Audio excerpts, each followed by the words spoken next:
today on GameSpot TV. Gaming Goes Hollywood as big actors go for the small screen. Stars James Earl Jones and Michael Biehn try their hand at Command & Conquer Tiberian Sun. We have the exclusive. And there's medieval monsters lurking in our preview of the side-scrolling action titled Soul Fighter, destined for release on the Dreamcast. And get ready for it. We have Stone Cold Steve Austin, The Undertaker, and the rest of the WWF pile driving their way onto your console in WWF Attitude. Stick around. It's game time.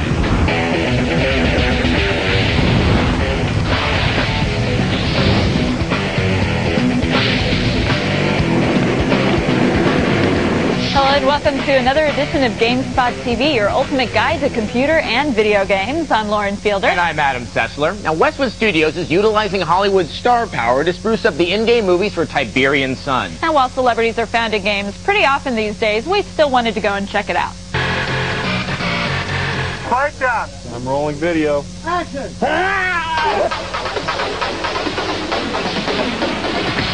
Set under the hot desert sun in Las Vegas, Nevada, Westwood Studios filmed the movie cutscenes for their real-time strategy game, Command & Conquer Tiberian Sun. 1, 2, 3, left! And just in case storyline and gameplay were not enough to attract gamers, Westwood employed several TV and movie stars, including Hollywood legend James Earl Jones and Terminator star Michael Biehn, who plays the game's hero, Commander McNeil. Good to see you again, Mac. We're just telling a story inside of the game, and we're just like, it seems to me what we're doing is we're leading the game player up to a point and say, okay, now you take over, and they take over with the game playing. They cut back to me and go, whew, man, attack of that supply base is really tough. Now I think we should, go rescue Umagan. God damn it. Makes no sense. Playing the GDI's General Solomon, James Earl Jones, who was Darth Vader's voice in the Star Wars movies, sees Tiberian Sun as a chance to learn and add something new to his repertoire. It's a lot of fun, and one learns a great deal, too, about that craft. It's a special craft. And so I suspect that'll happen with the CD-ROM, too. Action! As with many of today's movies using computer graphics, the biggest challenge for the actors was acting in front of the blank screens. This forces them to pretend to see, hear, and react to non-existent characters and actions. Other than that, Michael says it's a regular movie shoot. As far as the acting goes, no, I mean, the camera's the same, the sound's the same. You know, the lighting, the waiting, the call times, the caterer, the lunch. If I'm cut, do I not bleed? As many of us expected, Kane is back. The ever-so-subtle leader of the Brotherhood of Nod returns and is played by Westwood's own Joe Kukin. Kukin is also the director of the movie cutscenes. As a director, it's a joy to work with such actors, mostly from a lazy point of view because it makes my job so much easier. I pretty much plan on sitting in the motorhome and just phoning all my directions in because they're going to be so good. How much of me do they really need? The third in the series, Command & Conquer Tiberian Sun, is a real-time strategy game set 15 years after the first game ended. The storyline revolves around the conflict between the terrorist group Brotherhood of Nod and the Global Defense Initiative. Get me McNeil. In-game movies have their share of critics, but the Tiberian Sun shoot seems to have a purpose outside of gaming. Westwood is planning to produce a Command & Conquer movie for the big screen and is actively searching for a movie studio. We can only hope for the best. We've been harassing Westwood to learn more about Tiberian Sun, the movie. So far, no luck, but as information trickles in, we'll keep you posted. And now, let's check the game news. In this week's game news, in an exclusive worldwide announcement, VideoGames.com reports that the latest incarnation in Eidos' Tomb Raider series will be called Tomb Raider: The Last Revelation. Entirely set in Egypt this time, the new title places emphasis on improved gameplay, including more puzzles, and a polygonally enhanced Lara. In addition, The Last Revelation's engine has been given a major facelift, and the game will incorporate seamless transitions between gameplay and FMV sequences. Look for it on both the PC and the PlayStation this November. id Software has released its updated version of the Quake 3 Arena Test. This version includes a new map, weapon, team play mode, and improved graphics performance. The test is being used to assess the game's performance before its November release, and players are encouraged to write to id with bugs they find in the test version. And while console hype has been focused on the upcoming launch of Sega's Dreamcast, game publishers have been quietly building teams to support both the PlayStation 2 and Nintendo's Dolphin project.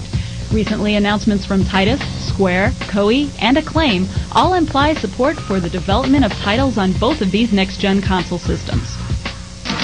If you're looking for more gaming news, you can always find it at GameSpot.com and VideoGames.com. And to find our E3 impressions and real video gameplay of Westwood's next big game, Command & Conquer Tiberian Sun, go to the GameSpot TV website.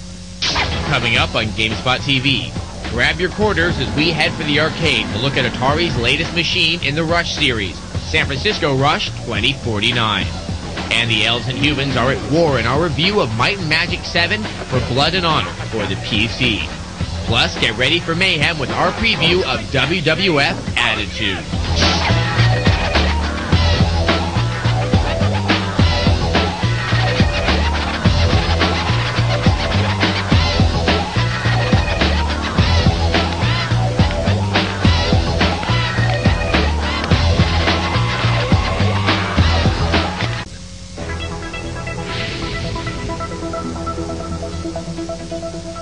Welcome back. Adam, what was your favorite arcade game? Well, probably the sit-down driving games like Grand Prix or Outrun, but that tended to get old kind of quickly. What, sitting down or the games? Well, Atari has added some new features to this type of driver, and we sent EGM editor Wataru Maruyama to check it out. Hey, we're here at a local arcade. We're checking out Atari Games' latest, San Francisco Rush 2049.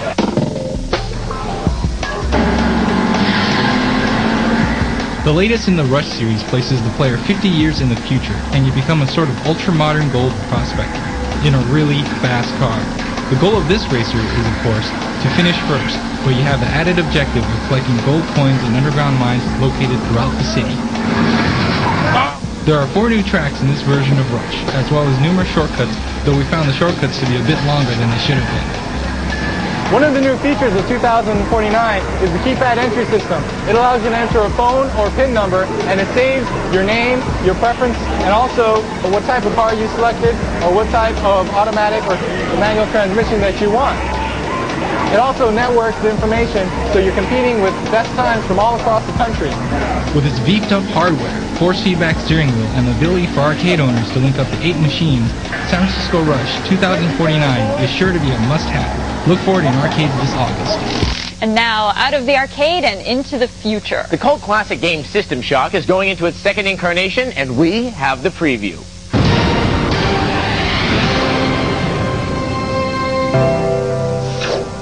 February 3rd is the day the magic happens. The original System Shock was released almost 5 years ago and is considered a cult classic.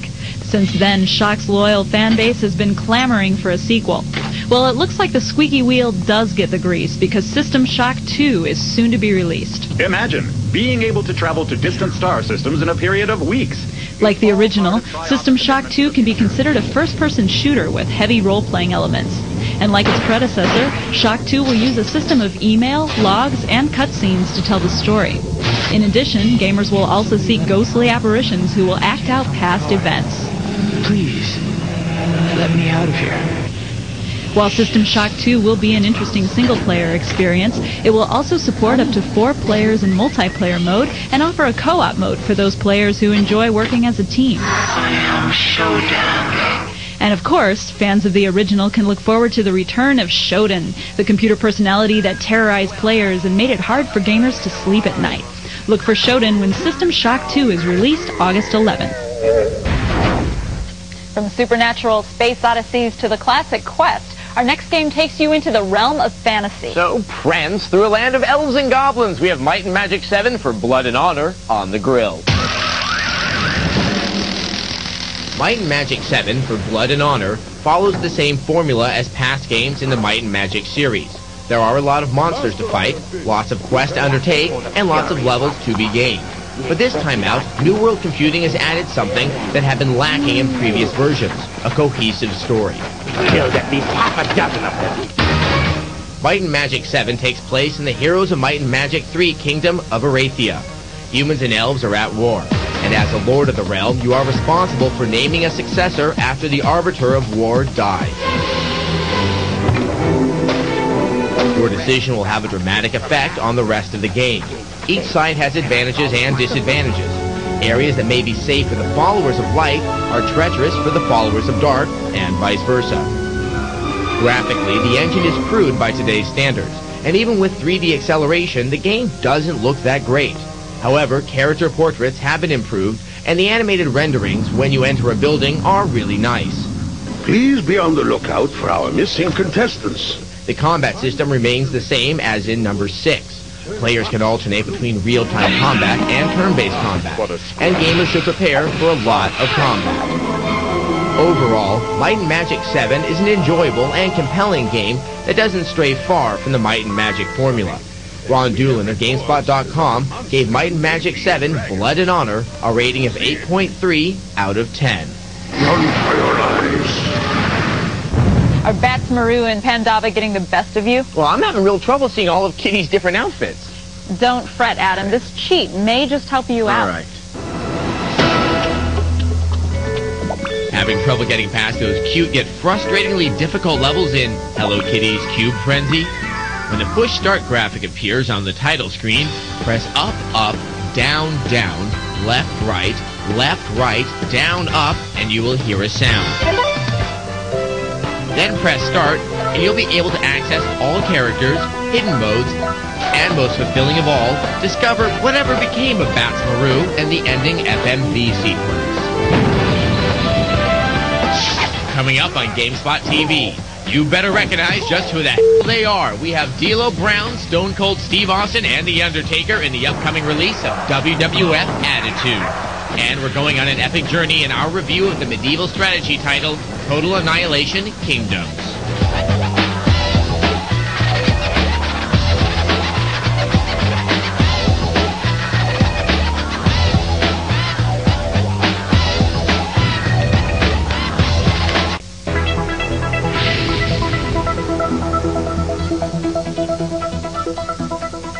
Welcome back.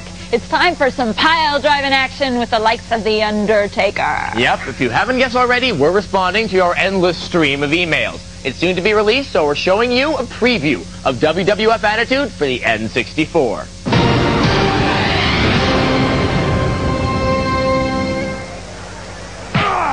There's some things that can get gamers salivating, and one of them's pro wrestling. And there is little doubt that one of the most anticipated titles of the summer will be WWF Attitude. Nice slam there. What you see here is the N64 version of the game, coming from the same team at Acclaim that brought you WWF Warzone. Goldust is game. And if you played Warzone, then you can expect there to be a long list of big-name wrestlers from Stone Cold to The Undertaker. In fact, there will be 41 named wrestlers in all, with the addition of 15 jobbers. Fictional characters who come in to get their faces smashed. Bring me a body bag. All wrestlers will have signature moves, and all superstar wrestlers will have one finisher and 1 to 3 trademark moves. All in all, you'll have 400 moves at your disposal.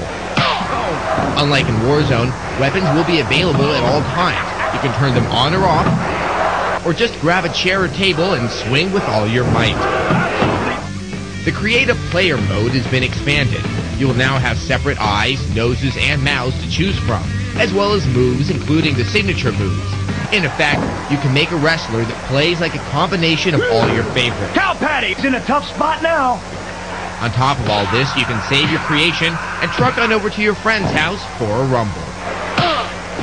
The game will include 19 game modes and promises to run at 30 frames per second. Plus, it promises to include as much speech as the PlayStation version. You better recognize! Get ready to talk smack to the screen in late August. Now, the PlayStation version of Attitude has just hit the shelves, so you can expect the review very soon. And now, if you're a real-time strategy fan in search of an epic quest, you may want to pay close attention to our review of Total Annihilation Kingdoms. Friends, fear not the dead. In 1997, Cave Dog Entertainment had a breakthrough hit with the real-time strategy title Total Annihilation. And now they're trying to reclaim the interest of fans with Total Annihilation Kingdoms. Kingdom's single-player campaign spans almost 50 missions, each of which is preceded by nicely executed documentary-style cutscenes. And while the cutscenes are compelling and set the stage for upcoming battles, the missions themselves are just not as interesting. All hell broken loose. The graphics in Kingdoms are more detailed than Total Annihilation. However, because the units are of a more organic nature than the robotic units of the original, the graphics come off looking jagged and indistinctive. The Kingdoms 3D engine is an only slightly enhanced version of the original. It makes limited use of 3D acceleration and really doesn't take advantage of your card. Probably one of the most disappointing aspects of Kingdoms is the way the sound is misused in the game. Clearly influenced by Blizzard's character-driven strategy games, the sound effects and audio cues in Kingdoms are mediocre and sometimes just plain non-existent.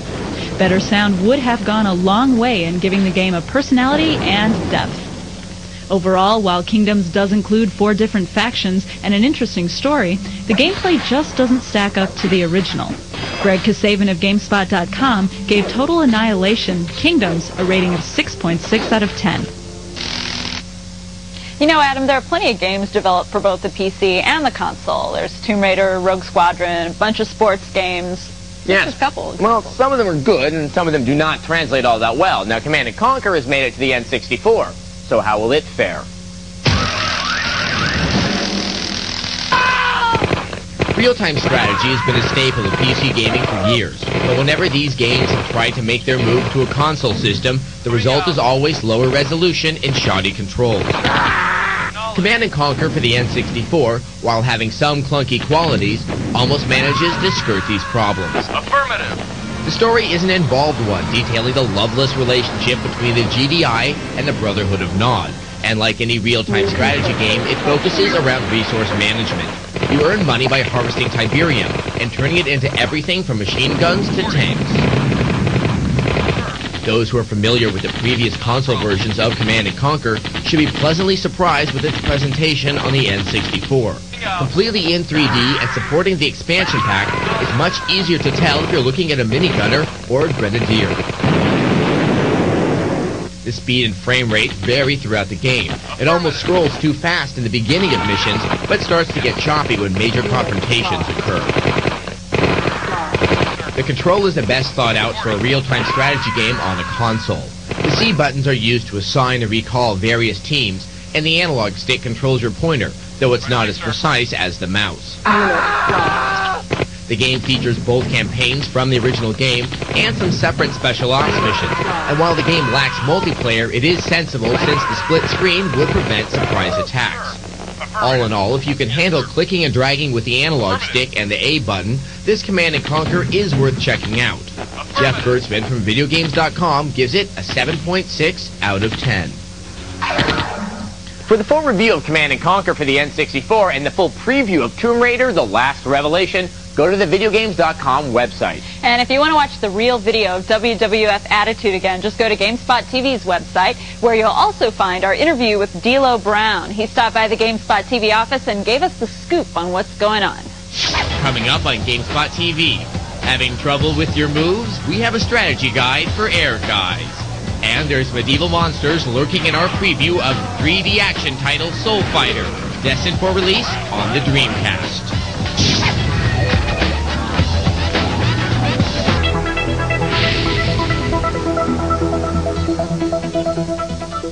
Welcome back. It's time now to battle skeletons and unpleasant monsters. We have a preview of the Dreamcast fantasy title Soul Fighter. Once upon a time, side-scrollers were all the rage, from the 8-bit NES to the 16-bit SNES. But then times changed, and the genre faded from the radar screen. Clearly, this affected the folks at Piggyback Entertainment, because their game, Soul Fighter, for the Dreamcast, attempts to recapture the joy of those early gaming days. Soul Fighter takes the gameplay of games like Golden Axe and Final Fight and gives a medieval fantasy setting, and throws in motion-captured animations and a horde of enemies for good measure. The game will include over 40 different enemies, with each having 44 different respective animations. This will all be played over 6 worlds each, with 10 sub-levels. As the player, you can choose between 3 characters who come with their own special moves, weapons, animations, and endings. While the game is looking good, the big question surrounding it is whether or not it will support multiplayer play or just focus on single-player slash-em-ups. Look for Soul Fighter when the Dreamcast is released in September. Whether it's the Dreamcast, the N64, or the PlayStation, there's a veritable cornucopia of controllers out there. And arguably one of the best is Sony's DualShock analog controller. But what about the others on the market? Yes, are they any good? This is why EGM Sean Smith is back with yet another PlayStation controller.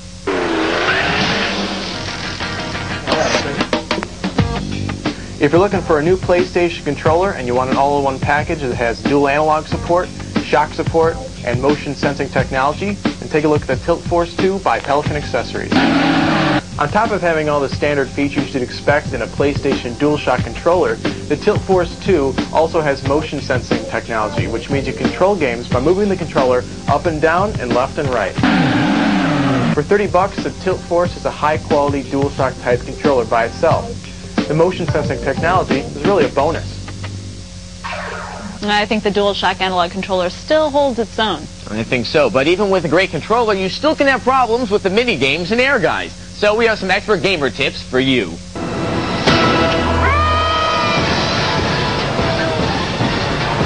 Multi-hit combos and super moves can wear down even the best console fighter. Trust me, I know. Air Guys by Squaresoft has these little gems, and we shall call them mini games. But don't underestimate the test. Winning them can unlock various secrets. Prepare for the challenge with these expert gamer strategies. To get the most points in the Infinity Battle, try to get perfects in at least the first 4 matches. This will allow the character to build up his or her life meter reserve. Expert Gamer recommends using Yuffie or Sasuke for their unblockable attacks and combos.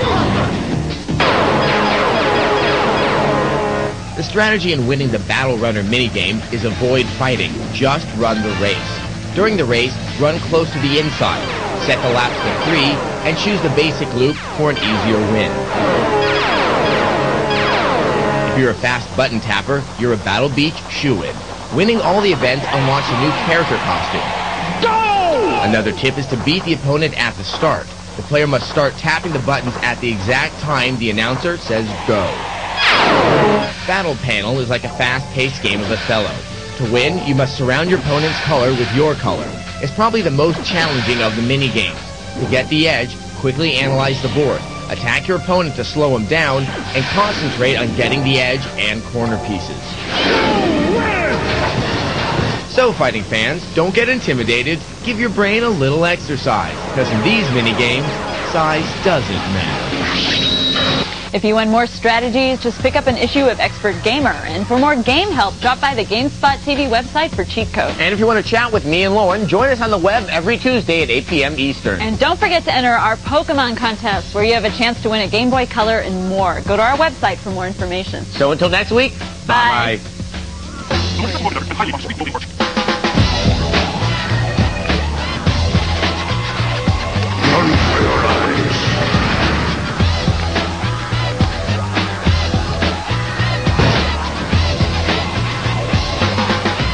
I am cut. Do I not believe?